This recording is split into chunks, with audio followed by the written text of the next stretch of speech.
It effectively became like building the aeroplane while you were flying it. And as a result, there were no resources, there were no structures, there were no personnel to carry out so large a program so quickly. Stuart Bowen, Special Inspector General for Iraq Reconstruction.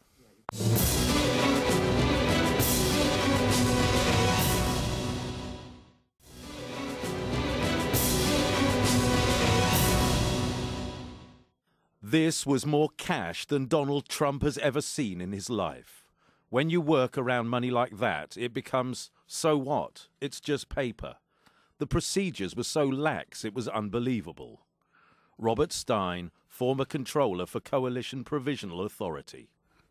Welcome back to Inside Iraq. We are discussing reconstruction of Iraq with the Minister of Electricity, Karim Wahid, and with the former Minister of Electricity, Aiham Alsammarae.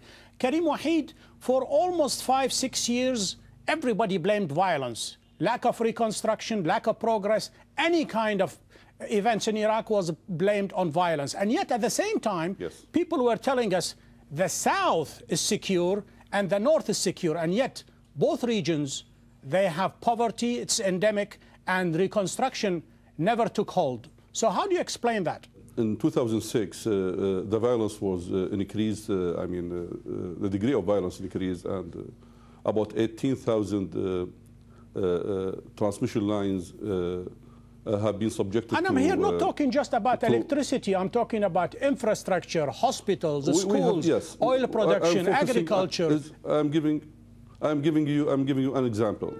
18,000 kilometers of power lines from Zaho up north to Fao down south. All of these lines, most of these lines subjected to violence, vandalism, also and looting. And we restore back about 90%, and hopefully this summer we restore back all the power lines from the up north to the down south. And since June 2008 till now, we haven't got any blackout in the system because we restore back all the most of the power lines. It is strange you would say that, Karim Wahid, but yet there are reports that even in the north, Aiham Alsammarae, in Sulaimania, in Erbil, in Dhok, people are not having 24 hours a day electricity. They're not even having 12. Some of them, they are having 4 and 6, Aiham Alsammarae. So if the south was beset by violence, how do you explain that in the north?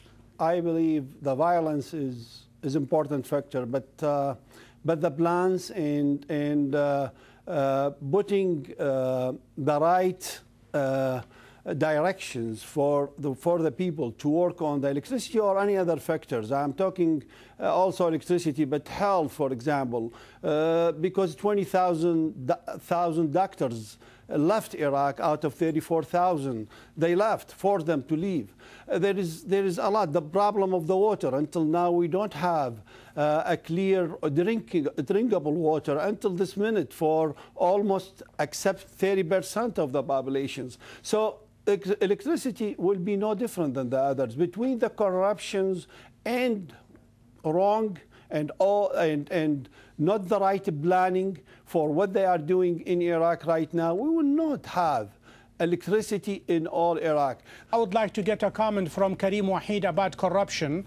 Not only in Transparency International has placed Iraq at the top of that list, but Iraqis from a school pupil to an elderly man tells you Iraq is endemic with corruption, and without rooting out corruption, nothing is going to move forward.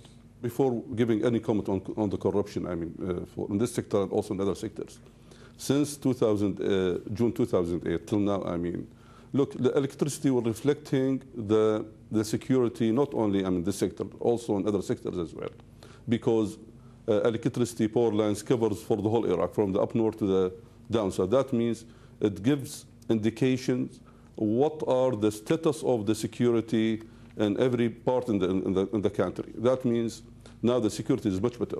But I just told you, Mr. Karim Wahid, in the north, in Kurdistan, since 1991, they had no violence and pretty much an independent country, and yet electricity production and usage is there, perhaps a maximum between 4 to 6 hours a day. Since 1994, when you restore back the destructed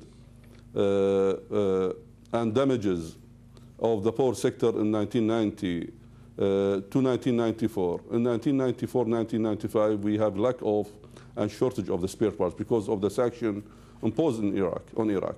And when Dr. Aiham was the minister in 2003, he signed about 7 contracts. Now all of these contracts, or most of these contracts, we revised the contracts, we revised the execution. Now most of these contracts hopefully Why is that?